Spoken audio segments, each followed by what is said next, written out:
তো রোজকার মতো রান্নাঘর থেকেই শুরু করলাম ভিডিওটা। কেমন আছো সবাই? আশা করছি সবাই ভীষণ ভালো আছো।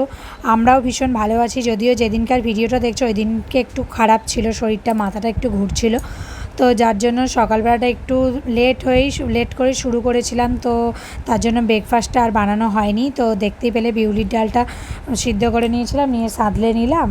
তো আদা আর তেজপাতা পাঁচফোড়ন দিয়ে তারপরে এখানে মাছের ঝাল করব বলে মাছগুলো ভেজে নিলাম। ভাতটাও ওদিকে হয়ে গেছে, ফ্যান গালিয়ে নিয়েছি।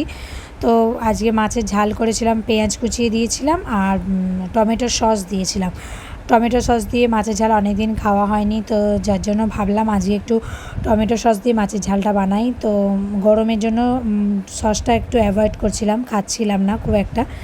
তো যার জন্য একটু হলুদ গুঁড়ো দিয়েছিলাম, লঙ্কা গুঁড়ো আর টমেটোর সস দিয়ে মাছের ঝালটা করলাম। একটা পেঁয়াজ কুচিয়ে দিয়েছিলাম, এক কোয়া রসুন দিয়েছিলাম, ব্যাস আর কিছু দিইনি। কিন্তু খেতে বেশ ভালোই হয়েছিল, টেস্ট হয়েছিল। তো এখানে মাছের ঝালটা করে নিলাম, নিয়ে তো তারপরে চিচিঙ্গে আলু কেটে রেখেছিলাম, দেখাচ্ছি তোমাদেরকে। তো কিন্তু তরকারিটা তো আর করা হলো না সময়ের জন্য। মাছের ঝাল ডাল করতে বললাম না, সকালটা একটু লেটেই শুরু হয়ে গেছিলো, মানে শরীরটা না ভালো লাগলে যা হয়, কাজে এনার্জি পাচ্ছিলাম না। তো মাছের ঝালটা করে ডালটা করে ওকে ছেলেকে খেতে দিয়ে দিলাম, ও স্কুলে যাবে। তো চিচিংয়ের তরকারিটা পরে বলছি তোমাদেরকে কী হলো ব্যাপারটা।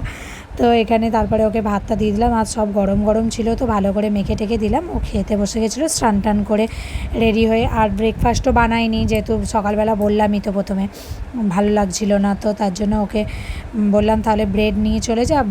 বাটার লাগিয়ে দিয়েছিলাম সেকে, আর এই কাঁঠালি কলাকে স্লাইস করে কেটে মানে দিয়ে দিয়েছিলাম ভিতরে, দিয়ে দুটো করে জুড়ে দিয়েছিলাম। তো এইভাবেই ওকে টিফিনটা দিয়েছিলাম। এক দিন পাউরুটি খাওয়া যেতেই পারে, রোজ তো বানিয়েই দিই। তো আমি বললাম তাহলে আজকে পাউরুটি নিয়ে যাও, আর ও পাউরুটি খেতে ভীষণ ভালোবাসে। বললাম ভালোই হলো, তাহলে অসুবিধা কিছু নেই। তো আমিও পাউরুটি বাটার দিয়ে খেয়েছিলাম, বড় তাই খেয়েছিল, আর ওকেও তাই দিয়ে দিলাম। তো এই যে বললাম না চিচিঙ্গে আলু কেটেছি, তরকারি আর করার সময় হয়নি, তো কেটে রেখে তো তারপর ও খেয়ে নিল, রেডি হয়ে বেরিয়ে পড়লাম। ওকে স্কুলে ছেড়ে দিলাম, দিয়ে স্কুল থেকে তো তারপর আমি চলে যাব পড়াতে। তো পড়াতে গেছি, তারপর তো ওখানে বর ফোন করেছে যে ও ফিরে গেছে। তো ফিরে গিয়ে হ্যাঁ, তার মধ্যে এখানে পড়ানো থেকে বেরিয়ে একটু ধূপ কেনা ছিল, ঠাকুরের ধূপ ঘি এসব কেনা ছিল। তো ঘিটা তো পেলাম না ওর দোকানে, ধূপ কিনে নিলাম একটা ধুনোর ধূপ না, ওটা চন্দনের ধূপ ছিল। তো চন্দনের ধূপ কিনে নিয়ে এলাম, ভালো বেশ ধূপটা সেন্ট আছে।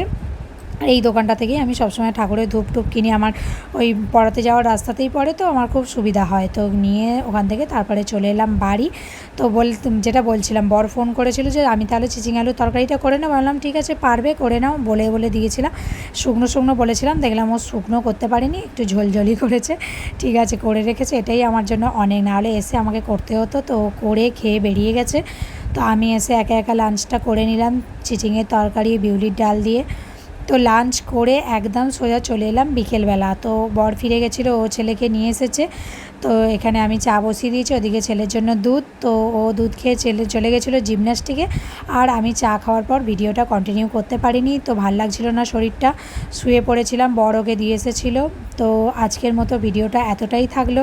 কেমন লাগলো তোমরা কমেন্ট করে জানাবে, আশা করছি তোমাদের ভালো লাগবে।